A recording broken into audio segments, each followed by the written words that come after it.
Hello student, स्वागत है आपका अपने YouTube channel BDM chemistry class में। मैं हूँ राज यादव और आज हम कुछ इम्पोर्टेंट एटम के एटॉमिक मास की बात करेंगे। ठीक है, एटॉमिक मास की हेल्प से हम मॉलिक्यूलर मास भी फाइंड आउट कर सकते हैं। एटॉमिक मास क्या होता है इसकी हम चर्चा पिछली वीडियो में कर चुके हैं। तो उसके आधार पर कुछ एलिमेंट के एटॉमिक मास निम्न प्रकार प्राप्त हुए। कौन से ये प्राप्त हुए? जैसे हाइड्रोजन। अच्छा, मैं एटॉमिक मास के साथ साथ एटॉमिक नंबर भी लिख के चल रहा हूं। मैं एटॉमिक नंबर हाइड्रोजन का जो होता है वो 1 होता है, परमाणु क्रमांक 1 होता है और परमाणु भार भी इसका कितना होता है? 1। एटॉमिक मास भी 1 है और एटॉमिक नंबर भी 1 है। हीलियम जो होता है इसका एटॉमिक नंबर 2 होता है और एटॉमिक मास जो होता है वो 4। ये जो वैल्यू दे रखी है वो AMU में दे रखी है। AMU क्या होती है? ये एटॉमिक मास को रिप्रेजेंट करने की एक यूनिट होती है। ठीक है, एटॉमिक मास को रिप्रेजेंट करने की क्या होती है बेटे? एक यूनिट होती है। ये यूनिट होती है। अब बात आती है इसकी फुल फॉर्म क्या होगी? इसकी फुल फॉर्म होती है बेटे atomic mass unit. Atomic mass unit. अब आपको होगी सर एटॉमिक मास यूनिट क्या होती है? जिस प्रकार हम लोग किसी भी वस्तु का जो वेट है वो किलोग्राम में तौलते हैं, जो भारी वस्तुएं होते हैं उनका वेट किलोग्राम में, कुंटल में, ग्राम में, इस तरीके से तौलते हैं। और एटम बहुत ही छोटा पार्टिकल होता है, बहुत ही टिनी पार्टिकल होता है, इसलिए इसके मास को हम जो यूनिट देते हैं किलोग्राम की जगह पे वो एटॉमिक मास यूनिट देते हैं। ये हमने मान रखा है, ये एग्जैक्ट वैल्यू नहीं थी इसकी। ठीक है, तो जरा देखिए यहाँ पर एटॉमिक मास यूनिट। तो इसका क्या होता है बेटा? हाइड्रोजन का एटॉमिक मास 1 होता है, हीलियम का एटॉमिक मास 4 होता है, लिथियम का 7, ये बेरिलियम का 9, बोरॉन का 11, कार्बन का 12, नाइट्रोजन का 14, ऑक्सीजन का 16, फ्लोरीन का 19, नियोन का 20, सोडियम का 23। एक क्वेश्चन यहाँ पर भी बनता है कि सर सोडियम को तो SO से लिखते हैं, तो इसमें Na कहां से आ गया? क्योंकि सोडियम का जो नेट्रियम नाम, वो जो नाम होता है, नाम जो इसका है वो नेट्रियम होता है। नेट्रियम नाम होता है सोडियम का, इसलिए यहां से Na लिया गया है।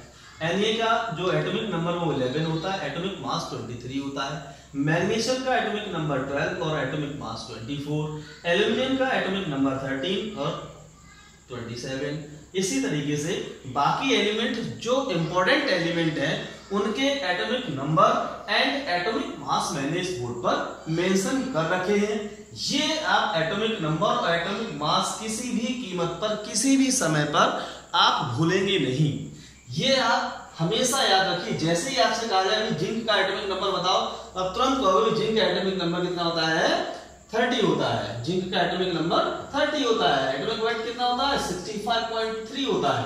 ठीक है, तो ये atomic mass and atomic number आपको हमेशा याद रखने हैं, जगह जगह पर इनका यूज होता रहेगा। चलिए, और आज हम एक बहुत ही इंटरेस्टिंग वीडियो बनाने वाले हैं और बहुत ही इंटरेस्टिंग टॉपिक पर बात करने वाले हैं, जो कि 99.9% बच्चों को इस बात की जानकारी नहीं होती है और आपका जो नंबर है वो उन 99% स्टूडेंट में नहीं रहेगा, जिस बात को हम चर्चा करने वाले हैं।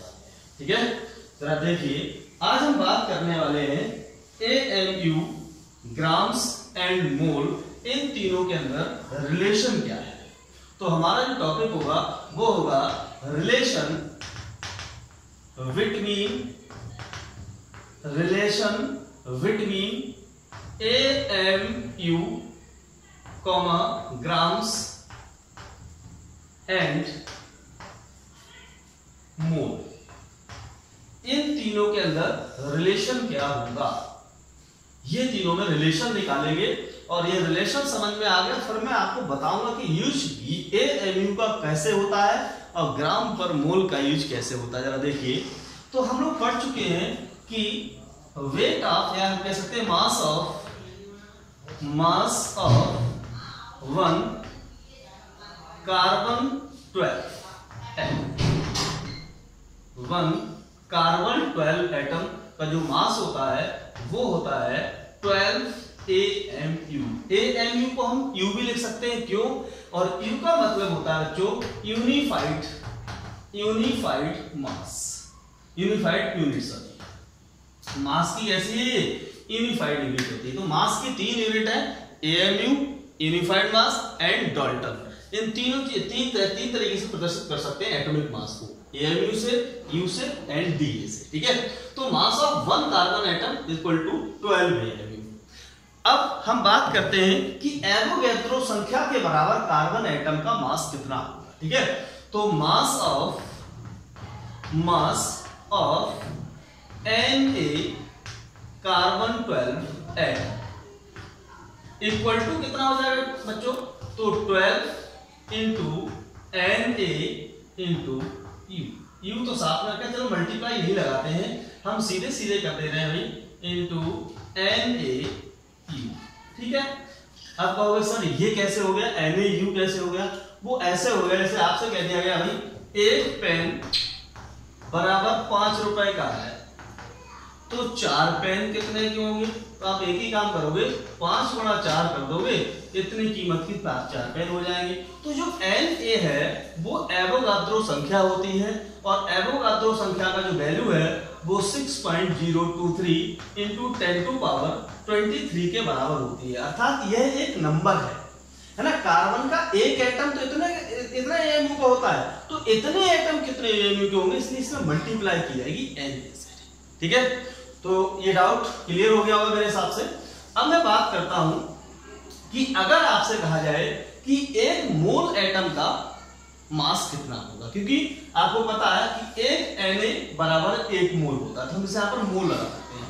तो mass of 1 mole carbon 12 atom equal to हो जाएगा बेटे 12 Na। ठीक है, ये भी इसके बराबर हो जाएगा। ठीक है, तो आपको पता है कि 1 मोल कार्बन 12 एटम बराबर होता है 12 ग्राम, 12 ग्राम का होता है। तो इस 1 मोल की जगह पे हम क्या रख देंगे, ये 12 ग्राम रख देंगे, या फिर इसकी वैल्यू रख देंगे। ठीक है, तो देखिए यहां पर, तो हमारे पास क्या हो जाएगा, 12 ग्राम 12 Na इक्वल टू 12 ग्राम। ठीक है, क्योंकि 1 मोल कार्बन एटम का मास कितना होता है, ये होता है, ये वैल्यू उठा के हमने यहां रख दी। जरा देखिए 12 Na, ये नहीं, कैपिटल ये बनेगा यहां पर, ये 12 से 12 कैंसिल हो जाएगा। अब बचेगा क्या यहां पर, Na इक्वल टू ग्राम। इस U को यहां रोकिए, इक्वल टू हो जाएगा ग्राम बटे Na, या हम ऐसे भी कह सकते हैं इसको 1/Na ग्राम। ठीक है, U बराबर 1/Na ग्राम।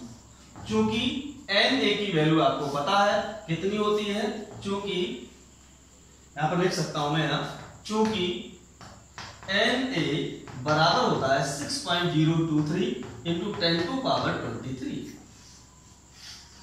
इसलिए हम वैल्यू यहां रख सकते हैं। एक वैल्यू और निकल के आ जाएगी 1/6.023 इंटू 10 टू पावर 23 ग्राम्स। ठीक है, ये वैल्यू यहां आ गई। अब देखिए यहां पर क्या 1 AMU बराबर इतना हो गया, यानी आपका ग्राम में और AMU में रिलेशन आ चुका है। अब मैं देखिए एक बात करता हूं, यहां पर इसको हम मोल लिख सकते हैं, क्योंकि ये जो वैल्यू होती है वो मोल होती है। ठीक है, तो यहां पर क्या आ जाता है बेटा, 1 AMU इक्वल टू 1 ग्राम प्रति मोल। ठीक है, 1 ग्राम प्रति मोल। ये देखिए 1 AMU बराबर होता है 1 ग्राम प्रति मोल। ठीक है, तो ये रिलेशन आपका आ गया AMU में और ग्राम प्रति मोल में। अब मैथ में क्या होता है, मैथ में होता ये है बेटा, क्योंकि हमें पता है कि 1 किलोग्राम बराबर 1000 ग्राम होता है। 1 किलोग्राम बराबर होता है 1000 ग्राम। तो जहां पर 1 किलोग्राम है वहां पर हम 1000 ग्राम लिख सकते हैं, और जहां 1000 ग्राम है वहां पर हम 1 किलोग्राम लिख सकते हैं। लेकिन मैथमेटिकल दृष्टि से इन दोनों की जो सेंस है, इन दोनों का जो मीनिंग है, वो दोनों का अलग आएगा। ठीक है, ये बहुत ही इंपॉर्टेंट बात है जो मैं आपको बताने वाला हूं। जो आपके पास ये AMU लिखा हुआ है, इसका यूज करेंगे तो इसका सेंस अलग हो जाएगा, 1 ग्राम प्रति मोल करेंगे, इसका सेंस अलग हो जाएगा। चलिए आइए समझते हैं कि यू का प्रयोग कब करते हैं, अर्थात एएमयू का प्रयोग कब करते हैं और ग्राम प्रति मोल का प्रयोग कब करते हैं। यू लिखा हो तो उसका अर्थ क्या होता है, मीनिंग क्या होता है, और ग्राम प्रति मोल लिखा हो तो उसका मीनिंग क्या होता है। इस चीज को हम लोग स्पष्ट करते हैं इसके अंदर, ठीक है। चलिए देखिए जरा यहाँ पर, इसके आगे मैं इसको साफ कर देता हूँ। साफ करने से पहले मैं चाहता हूँ कि आप इसका स्क्रीनशॉट ले लीजिए स्क्रीनशॉट, ठीक है। ओके 1 2 3 ठीक। चलिए यहाँ पर अब मैं बताता हूँ इसका यूज कहाँ होगा। यहाँ पर रिलेशन आपको पता लग गया होगा, इसका यूज देखिए क्या होगा। जैसे मान लीजिए आपके पास कोई एटम है, एटम मैंने ले लिया हाइड्रोजन एटम ले लिया। अगर हाइड्रोजन एटम का जो मास है उसको दो तरीके से लिखा जा सकता है। कौन से दो तरीके से लिखा जा सकता है? अगर इसका जो मास एटॉमिक मास है वो 1 AMU लिखा हो सकता है या 1 ग्राम प्रति मोल लिखा हो सकता है। इन दोनों का सेंस क्या है भाई? ये डाटा दोनों का बराबर है लेकिन सेंस इसका तुरंत चेंज हो जाएगा। जहां पर 1 AMU लिखा हुआ है, जहां AMU लिखा हो वहां पर 1 एटम के मास की बात हो रही होगी, 1 एटम के मास की बात हो रही होगी, ठीक है। 1 एटम के मास की बात हो रही होगी जब AMU लिखा हो तो। और अगर ग्राम प्रति मोल लिखा हुआ हो तो मतलब यहां पर 1 मोल एटम के मास की बात हो रही होगी, ठीक है। ये ध्यान है, बहुत ही इंपॉर्टेंट कॉन्सेप्ट है इसका कि अगर AMU लिखा है तो वहां 1 एटम की बात चल रही है, अगर ग्राम प्रति मोल लिखा है तो वहां पर 1 मोल एटम के मास की बात हो रही है, ठीक है। ध्यान रखें इस बात का, बहुत ही अच्छा कॉन्सेप्ट है जिसको ज्यादा बच्चों को पता नहीं होता है, इसलिए आप इसको याद रखें। जैसे ऐसे मानो दूसरा एलिमेंट ले लिया मैंने हीलियम। हीलियम का जो मास है वो दो तरीके से लिखा हो सकता है आपके न्यूमेरिकल में, 4 AMU भी लिखा हो सकता है या फिर 4 ग्राम प्रति मोल भी लिखा हो सकता है। अगर 4 AMU लिखा है इसका मतलब क्या हुआ कि 1 एटम के मास की बात चल रही है, और 4 ग्राम प्रति मोल लिखा हुआ है इसका मतलब 1 मोल एटम की बात चल रही है। 1 मोल एटम मतलब 6.023 × 10⁻23 एटम्स के बारे में बात कर रहा है ये ध्यान रखें। 1 मोल का मतलब क्या हुआ? ये 4 ग्राम मास की बात है, ये 4 ग्राम मास 6.023 × 10⁻23 एटम की बात है, और 4 AMU है इसका मतलब ये 1 एटम की बात है। ये डिफरेंस होता है AMU में और ग्राम प्रति मोल में। दूसरा कोई कॉन्सेप्ट ले सकते हैं, इसमें सोडियम आपके पास आ गया।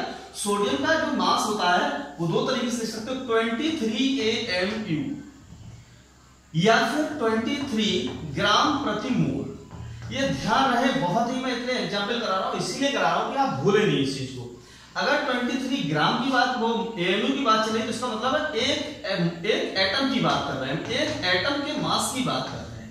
ये जो मास है वो केवल 1 एटम का मास है, लेकिन 23 ग्राम प्रति मोल कहीं लिखा है, इसका मतलब ये हुआ कि 1 मोल एटम का मास है। और 1 मोल का मतलब कितना हो गया?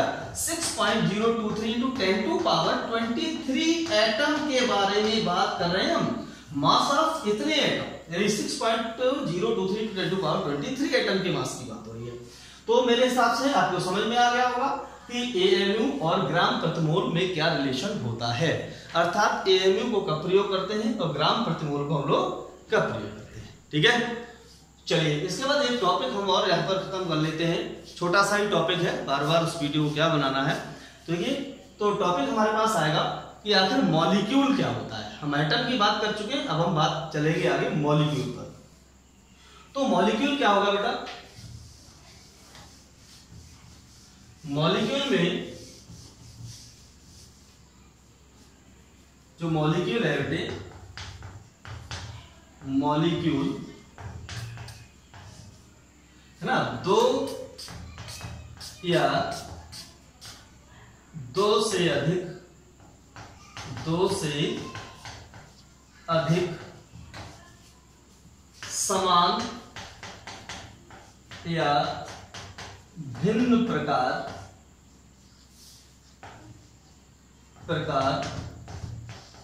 के एटम के ग्रुप को मॉलिक्यूल कहते हैं। ठीक है। तो मॉलिक्यूल क्या होता है, मॉलिक्यूल में जो एटम्स होते हैं वो दो या दो से, या तो दो एटम होंगे या दो से अधिक एटम होंगे। वो एटम जो है वो समान प्रकार के भी हो सकते हैं और अलग अलग प्रकार के भी हो सकते हैं। जब ये आपस में कंबाइन होते हैं, कंबाइन होकर एक ग्रुप के रूप में रहते हैं, तब उस अवस्था को हम क्या कहते हैं, मॉलिक्यूल का नाम देते हैं। ठीक है। और जो मॉलिक्यूल्स होते हैं वो हमने इसी आधार पर दो टाइप से डिवाइड कर दिए हैं। दो प्रकार के होते हैं मॉलिक्यूल इसी के आधार पर। एक होते हैं होमो एटॉमिक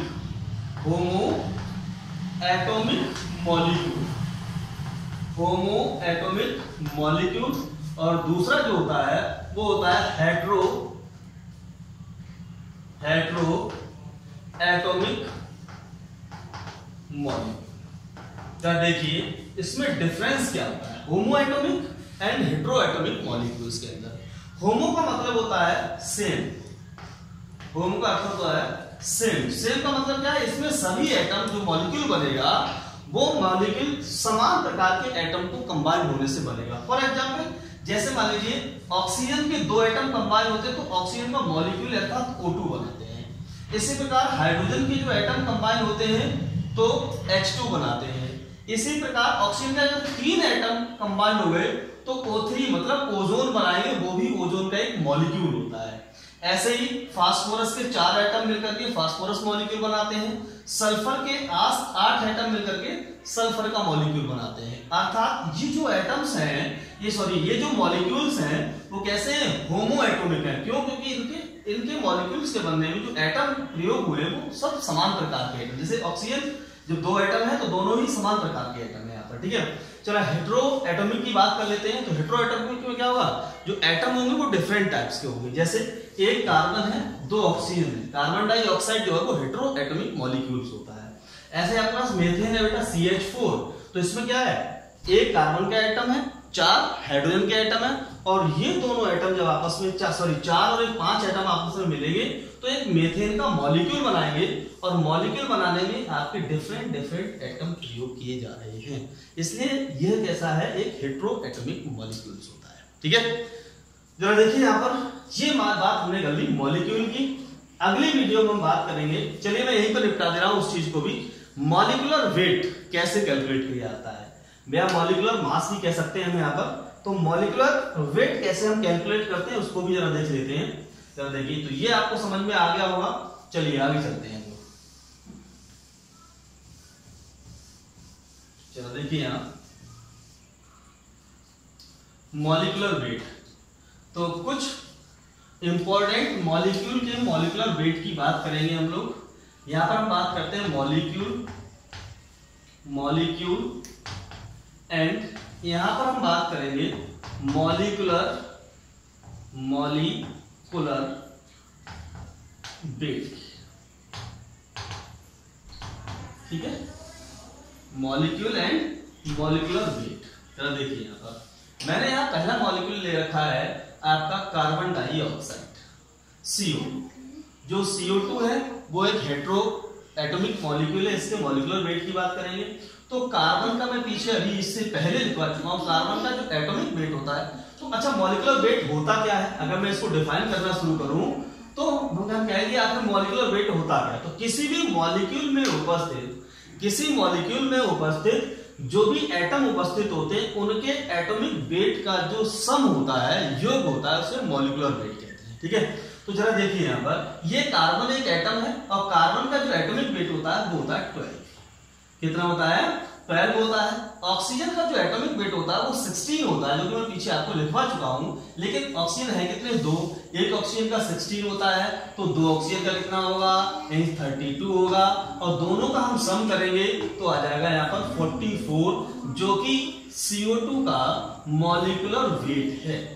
ठीक इसी प्रकार हम लोग मेथेन यानी कि CH4 के मॉलिक्यूलर वेट की बात करेंगे तो कार्बन का वही होगा बेटा 12 और प्लस हाइड्रोजन का कितना होगा, हाइड्रोजन का 1 होता है तो 4 हाइड्रोजन, तो यहाँ पर 4 हो जाएंगे। तो यहाँ पर मॉलिक्यूलर वेट हो गया आपका 16। नेक्स्ट आपके पास आता है C2H6, तो यहाँ पर हो जाएगा 12 दूनी 24 यानी 24 और प्लस ये 6 अर्थात 30 आ जाएगा। मैं बात करता हूँ एथिल अल्कोहल अर्थात C2H5OH, जिसका वेट कितना होगा 12 दूनी 24 हो जाएगा, प्लस हाइड्रोजन 6 है, 5 और 1 6 तो 6 हो जाएगा, प्लस ऑक्सीजन 16 हो गया यहाँ पर, दोनों को जोड़ दो 46 आ जाएगा यहाँ पर मॉलिक्यूलर वेट इसका। ठीक है, नेक्स्ट मैं बात करता हूँ ग्लूकोज, सूत्र होता है C6H12O6 ग्लूकोज। तो 12 6 72 यानी 72, क्योंकि एक कार्बन का 12 तो 6 कार्बन का 12 6 72 हो जाएगा। और हाइड्रोजन कितने हैं? 12 हैं, एक हाइड्रोजन का 1 तो 12 हाइड्रोजन कितना हो जाएगा? 12 हो जाएगा, प्लस ऑक्सीजन का 16 96 96। अगर ऐड करूंगा मैं इसको 3 2 तो 180 आ जाएगा इसका मॉलिक्यूलर वेट। नेक्स्ट हम बात करते हैं सुक्रोज यानी C12H22O11। ये चीनी है, सुक्रोज है, इसका मॉलिक्यूलर वेट तो 12 12 144 हो जाएगा, 144 हो जाएगा, प्लस यानी हाइड्रोजन का 22 हो जाएगा, प्लस ऑक्सीजन तो 16 एकम 16 16 एकम 16 16 के 6 हो गए। चलिए, और 16 एकम 16 16 और 1 17 176 जोड़ दीजिए, 342 आएगा इसका ऐड करने पर। चलिए, यूरिया का मॉलिक्यूलर वेट की बात करते हैं। यूरिया होता है NH2, अरे इसे NH2CO NH2। ठीक है, ये आपके पास इसका मॉलिक्यूलर वेट हो गया। अब इसके मॉलिक्यूलर वेट को अगर हम निकालेंगे तो नाइट्रोजन कितने हैं? 2 हैं, तो एक नाइट्रोजन का होता है 14, 2 नाइट्रोजन कितना हो गया? 28 और हाइड्रोजन कितने टोटल? 4, तो यहाँ पर क्या हो गया बेटा? 4। चलिए, इसके बाद कार्बन कितना हो गया?